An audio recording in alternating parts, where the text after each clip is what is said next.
Hello students, welcome to another new video of Dr. Shourabh sir classes. As you know that we are solving the ACET of June 2022, this paper, and we have solved the English portion in the previous video, and this is from question number 52 to 59. So here we'll do the rest of the English question, that is from 61 to question number 62. So here let's start with the question number 60. So there is given that the following sentence are jumbled up. Choose the correct sequence from the options below, right? So let's start with this. So you can say the sequence 1, that there remains major groups, however, in our understanding of the larger picture of how the organizational representatives describe their strategies to reach out to the and partner with the men and boys. The strategies literature has almost often been constructed in a toolkit fashion for workers and agencies that may be engaging men and boys already and shaped by the conceptual framework of the organization creating the toolkit. Sequence 3 is current information is largely limited to some organization's program description and evaluation, thus focusing on broader program activities and likely omitting the subtler strategies involved in reaching out and appealing to men. And the sequence 4 is given, the organizations and activists throughout the world have taken up the work of engaging men and boys in preventing the violence against women and girls. So I have to find out of the 4 options the correct sequence, right? So from here you can directly observe that this question, this sequence number 4 is the starting. The organizations and activists throughout the world have taken up the work of engaging men and boys in preventing the violence against women and girls. Now in the option, if you check that B and C, we have this starting with option 4, right, the sequence 4. So this is the first one. Then check with the option B, that it's 2 or 1. So here you can see that the strategies that we are talking about, so it has been mentioned in 1 and then in 2, right? So accordingly the logic says that we have to first go with the 1, that there remain major gaps, though the organization activists throughout the world has taken up the work of engaging men and boys, so but there remain major gaps, however, in understanding of the larger picture of how the organizational representatives describe their strategies to reach out to the partner with men and boys. So this is the sequence 2. Then you can find the strategies literature has almost, you can see over here, so this often been constructed in a toolkit fashion for workers and agencies that may be engaging men and boys already and shaped by the conceptual framework of the organization creating the toolkit. And option 3, so you will find this, the after this the sequence 1, the there remain major gaps. After this it will come the sequence number 3, that the current information is largely limited to some organizations program and description and evaluations, thus focusing on the broader program activities and likely omitting the subtler strategies involved in reaching out and appealing to men. So this is the sequence 3. So after this 1, 2, 3, and finally we have the sequence 2, that this is the last of this.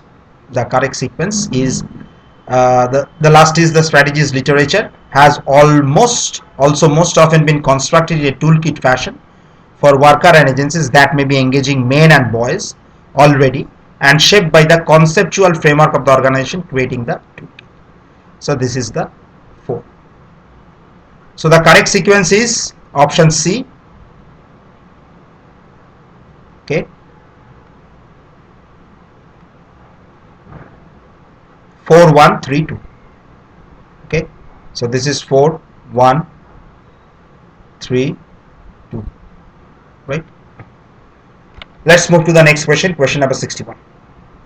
So in the question number 61 we have this given, good preparation is the key to success in anything. If your foundations are weak, anything you build on them is likely to topple over. Foresight is always better than hindsight, right? It's a very interesting. And although until you acquire enough experience, hindsight is likely to be your only teacher.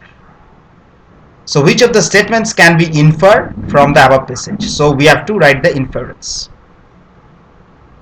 So if you read from this above passage, so it is telling about preparation, right?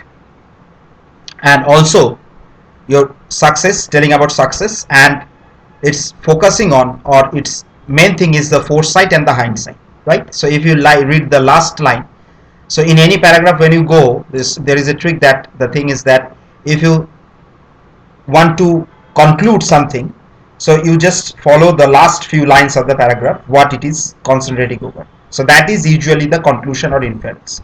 So here you can see that the foresight is always better than the hindsight, although until you acquire enough experience, hindsight is likely to be your only teacher. This 61A, this doesn't this suit with this particular passage, that good preparation depends on success. It is the first line, we know that.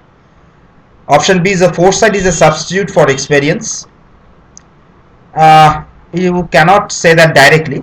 The foresight is a substitute for experience, and until and unless you don't have this experience, you cannot develop this foresight. So this is B is not true. Option C, strong foundation are better than experience. This is also not true, because if we have the strong foundation, then what you build, it will stay. But it doesn't state that the strong foundation. So if you have a good foundation in the theoretical foundation, it is much more better than the practical experience. That doesn't convey the passage. So from the passage, the message is not conveyed like that. So C is also incorrect. So the correct option, you can see, the foresight develops after hindsight. So that you can say yes, after hindsight the foresight develop. So here in our case, the question number 61, the correct option is option D, that foresight develops after hindsight. That is the correct inference or conclusion you can draw from this passage, right? Okay, let's move to the next question, that is 62. Now in the question number 62, there is a passage and we have to answer 3 questions, and we question 1 to 3, as you can see. This question 1, 2 and 3 you have to suggest, and the correct answer to question 1, 2 and 3 is given in answer numbers this question number 62. Okay, so our first work is to read the passage, and another thing to note, that you take a look into the question first, because the thing is that this passage is quite lengthy, and in the examination time you cannot get this too much of time to go through this passage fully. So here I'm solving, I will go into details, but you don't have the time. So what is the trick? You can go with this type of questions, that is, have an idea of the question that is given. So it is in this one, in the given that it is a vertical farm. So it is, they want to know what is a vertical farm. It is a multi-storied buildings, environmentally controlled crops, multi-story buildings in which food crops are grown in environmentally controlled environments. This is a question 1. Then the question 2 is, which of the following statements may be concluded from the passage? 60% of the human population will live in cities by 2050. Agriculture is responsible for despoiling land. Bad management practices have despoiled land. And the last question, which of the following statements may not be concluded from the passage? That climate change has made the future of agriculture uncertain. Vertical farming is a sustainable option for the future of agriculture, and vertical farming has no negative implication on agriculture. So may not be concluded, we have to find, and which of the following statements may be concluded, and what is a vertical farming. So these are the 3 questions are given. So first you can see, if you start with the passage, that by the year 2050, nearly 80% of the Earth's population will live in urban centers. Applying the most conservative estimates to current demographic trends, the human population will increase by about 3 billion people by then. An estimated 10 hectares of new land, about 20% larger than Brazil, will be needed to grow enough food to feed them if traditional farming methods continue as they are practiced today. And at present, throughout the world, over 80% of the land that is suitable for raising crops is in use. Historically, some 15% of that has been laid waste by the poor management practice. What can be done to ensure enough food for the world's population to live on? So the concept of indoor farming is not new, since the hothouse production of tomatoes and other produce has been in vogue for some time. What is new is the urgent need to scale up this technology to accommodate another 3 billion people. Many believe that an entirely new approach to indoor farming is required, employing the cutting edge technologies. One such proposal is for the vertical farm. So this concept of So we have the first question, that is, what is a vertical farm? So this concept of multi-story building in which food crops are grown in environmentally controlled conditions, right? So let's move to the question number 1. You have already find the answer for the question 1, that is the option 3, that multi-story building in which food crops are grown in the environmentally controlled structure, right? So you got your answer. Now, situated in the heart of the urban centers, they would drastically reduce the amount of transportation required to bring food to consumers.